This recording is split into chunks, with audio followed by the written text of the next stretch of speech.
Hi, I'm Brent Stafford, and this is RegWatch by RegulatorWatch.com. The U.S. vaping industry faces many unforeseen challenges, but no challenge is more predictable than the threat posed by underage vaping. When youth vape nicotine in large numbers, it generates a slew of nationwide media coverage and forces the U.S. Food and Drug Administration to stiffen resolve for its Premarket Tobacco Application Process and to escalate enforcement. And while the much talked about PMTA requirements concerning the science and safety of vaping prove arduous, a less discussed requirement, post-market reporting, could prove hardest for the industry to surmount. In its effort to keep nicotine vaping products out of the hands of youth, FDA requires all vaping product manufacturers to maintain records and make reports that detail and track the shipment and sale of each and every vaping product, whether sold through a distributor, retailer, or direct-to-consumer. A manufacturer's plan for post-market reporting must be comprehensive and responsive, meaning that through product tracking and tracing, corrective actions could be taken if product falls into the hands of youth. To help reduce the burden of post-market reporting on the industry and to better shore up overall compliance, the Smoke-Free Alternatives Trade Association, SFATA, is unveiling this week a new program called R.I.N, the Responsible Industry Network. The R.I.N program is a closed-loop network of manufacturers, distributors, and retailers that all share the same solutions for age verification, product track and trace, data management, and reporting back to the FDA. They also share a commitment to adult-only marketing standards and a responsibility to root out bad actors. Joining us today to talk about the R.I.N program is Taylor Cage, Board Secretary and Communications Chair at SFATA. Taylor, thanks for coming on the show. Thanks so much for having me, Brent. You bet. So first off, it sounds like the R.I.N program is designed to solve a problem. What is that problem? Well, we know that the PMTA process is notoriously difficult to navigate. It's difficult to comprehend and even more difficult to comply with. The filing, as we know, is the easiest part so far, and we still have a lot of work to do. We're at the point now where it's comply or die. And we see the huge need to set this golden standard for post-market compliance. And we've made the R.I.N program this fail-proof plan. It's airtight because we'll have a closed-loop distribution network. R.I.N manufacturers will sell to R.I.N distributors, who will sell to R.I.N retailers, who will only sell to adults. Every transaction will be recorded. Each party in the chain will have access to the data that verifies age check compliance. And each party will have a venue to survey their consumers, and R.I.N will create this rich database that will have sales and marketing advantages for members while also using third-party services for age verification and secret shoppers. The reporting burdens will be dramatically reduced for program participants. And all the regulatory bodies that we've spoken to have indicated that this plan would be acceptable. So Taylor, FDA's problem is that they need to prevent vaping products getting in the hands of youth. It's the same problem for the vaping industry. How does the R.I.N program solve that problem? So the R.I.N program is going to demolish that problem with a fail-proof three-prong attack. One is going to be mandatory age verification. Two will be trace verify technology to ensure that products that are sold to adults stay in the hands of adults. And three, enforcement actions against anyone not adhering to these rules to ultimately protect our R.I.N program members from bad actors. Tell us a little bit about your background, Taylor. I mean, I know that a lot of people know who you are, but for those that don't, you've had a pretty special position inside the vaping industry. I have. It's been a wonderful 7 years now. I started smoking at a really young age, at 12. I was a bad kid. And throughout my teens and early 20s, I always wanted to stop. I tried every conceivable method to stop smoking, whether it was Chantix or Wellbutrin or patches, gums. Everything. Nothing really seemed to work until around 25 when a vape shop opened up down the street from me, and I went in and got a little ego pin and a bottle of Castle Long and never looked back. So after I quit smoking, I guess it had been a couple of years. I left my job at a law firm and took a position with Allchem, marketing and handling inside sales for their nicotine line called Nic Select.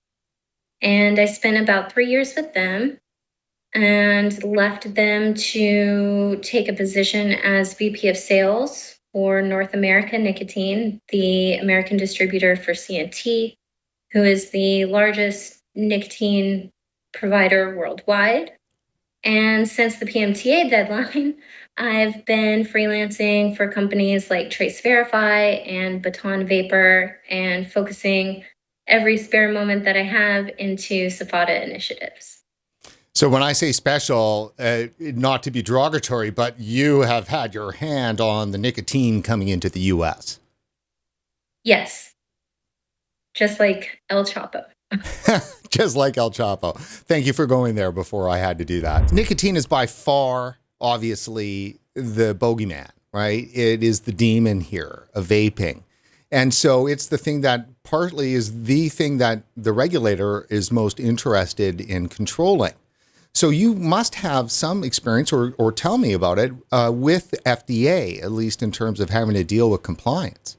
Well, I think instead of a boogeyman, there's really this softer scientific side to nicotine, which I think deep down is recognized by the regulatory apparatus as something relatively harmless in and of itself, along the lines of caffeine.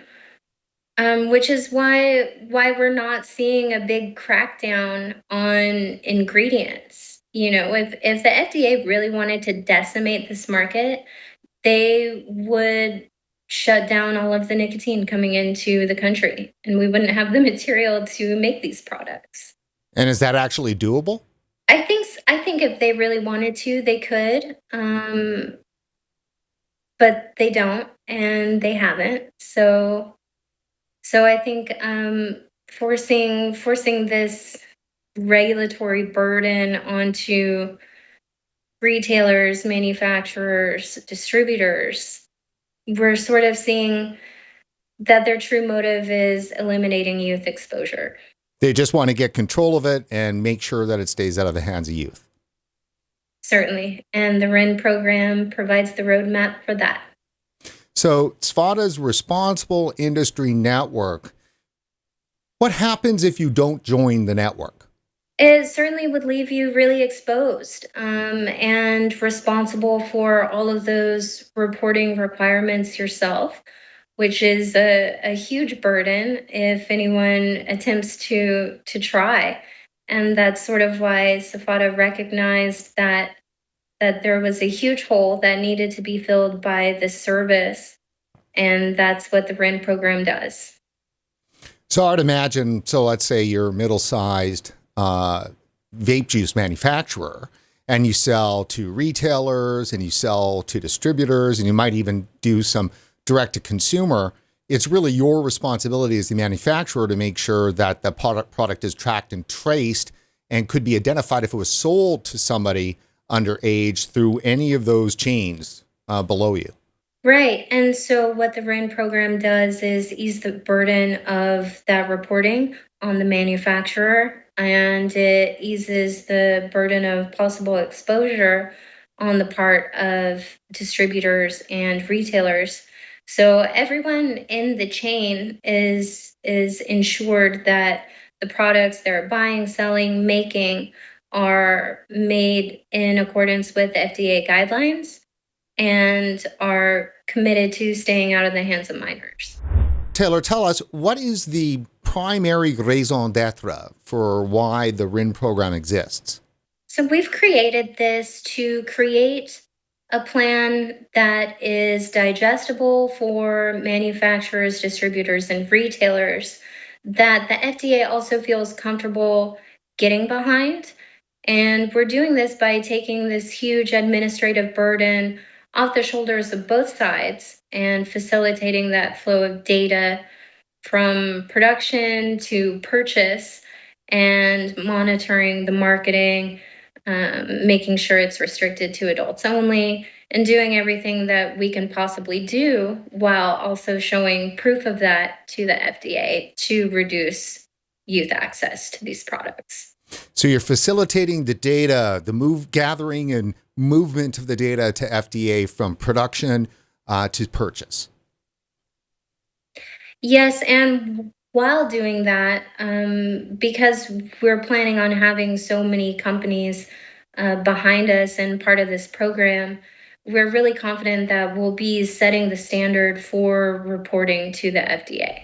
If somebody buys a product and then gives it to somebody underage, is this program going to help identify the bad actors involved in that chain? Absolutely. So we have partnered with Trace Verify to provide QR codes that will be printed or stuck onto the products being sold.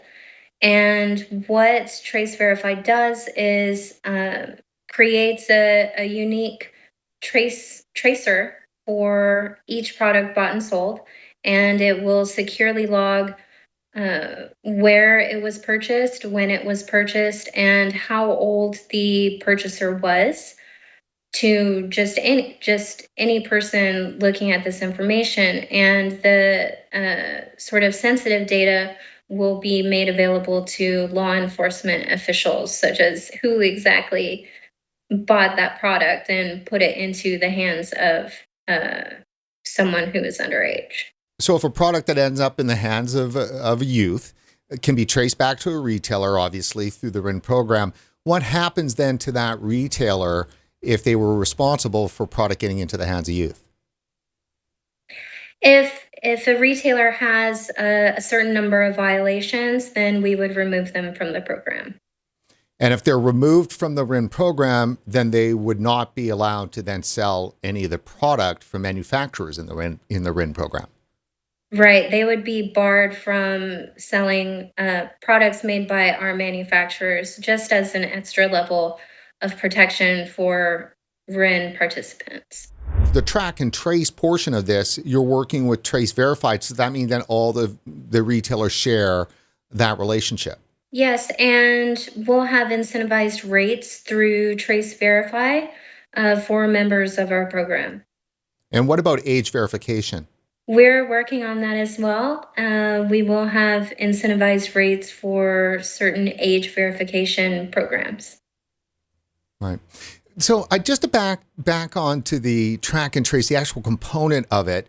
I mean, are there going to be RF tags and stuff? I mean, are we really talking about a parent finding a bottle of e-juice in their kid's bathroom or bedroom and being able to track that to a retailer? So it will be a QR code, not an RFID technology, but essentially, yes. If a parent finds their kid with a backpack full of products, they're going to be able to scan this bottle and determine when and where it was purchased.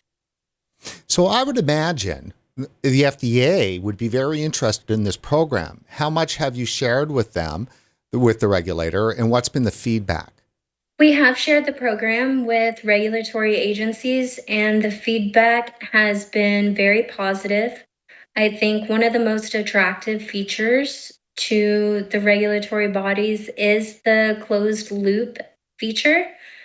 And that really is going to reduce the regulatory burden while simultaneously keeping these products on the market. Do you all think that the R.I.N program could grease the wheels a little bit for some of the manufacturers hoping to get through the PMTA process, or is this just solely a post-PMTA advantage? Certainly, there's a lot of advantages to joining the R.I.N program for someone who has filed a PMTA. We know that the filing is sort of the easy part. Your work isn't done there. You still have post-market reporting, marketing, monitoring, and even adverse reaction reporting to deal with. And the FDA isn't going to give you a marketing order unless you prove that you have those programs in place. So by joining the R.I.N program, you help satisfy a whole lot of that. Yes, without a doubt. What's been the feedback so far from those in the industry that have to join? The industry feedback has been great. We've been working with a lot of SFATA members to sort of feel out how we can best serve everyone along the chain. And that's how we came to the determination that it's going to be a ton of work, a ton of effort, and basically just facilitating that flow of data. Now, the vaping industry can be a cynical bunch at times. Has anybody pushed back with regards to this just being a profit-making operation for SFATA?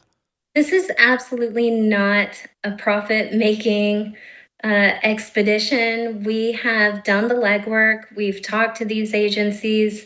They like what we've shown them. We're not planning on making a whole lot of money on this. Everything is going to go into the administration of this program. And ultimately, we're taking this to forge a regulatory path forward to preserve this industry for its members. What about the cost for the program?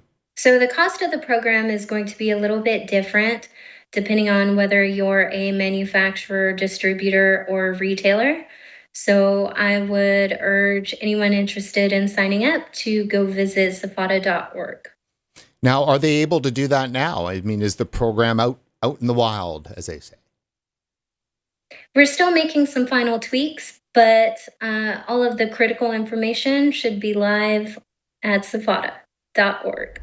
A question about security of data, is pretty much a must. I mean, there's proprietary information that's within inside, manufacturer, distributor, retail chain with that data. Is there not some concern amongst members that the data would be shared, it all ends up into a co-op, that kind of thing? Certainly. So any sensitive data is going to be protected and accessible only to the FDA and the originator of that data. So ultimately, the manufacturers will be responsible for reporting to the FDA. The R.I.N program will just be translating that data into a digestible form for the FDA. Taylor, is this the first time a vaping association has tried to put a program like this together?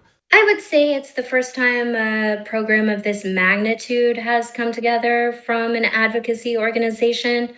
The key focus of SFATA has always been to advocate for sensible regulation.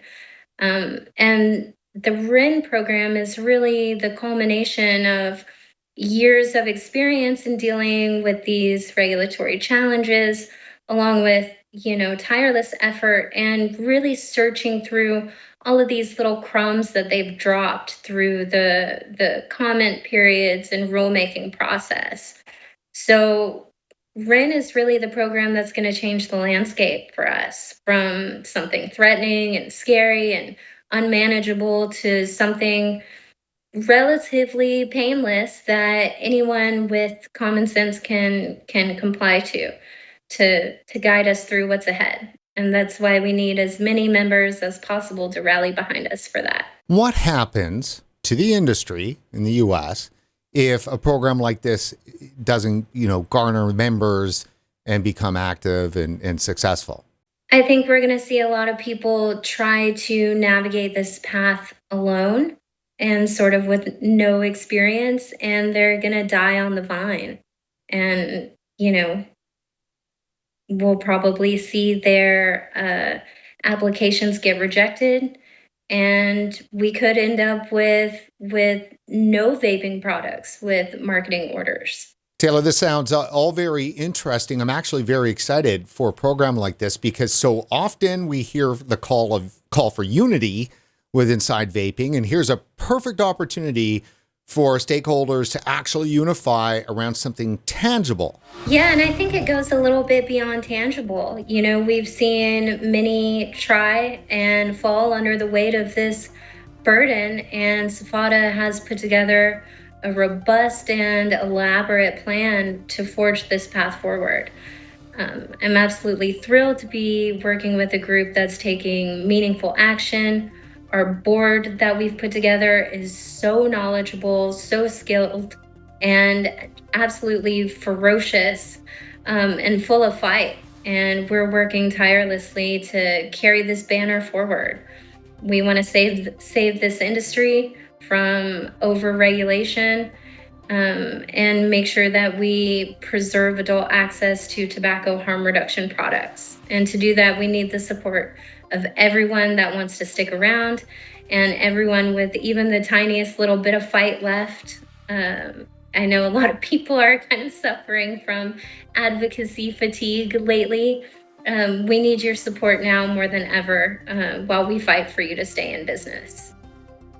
Well, that's great. Well, Taylor, thank you very much for coming on the show. Thanks so much for having me.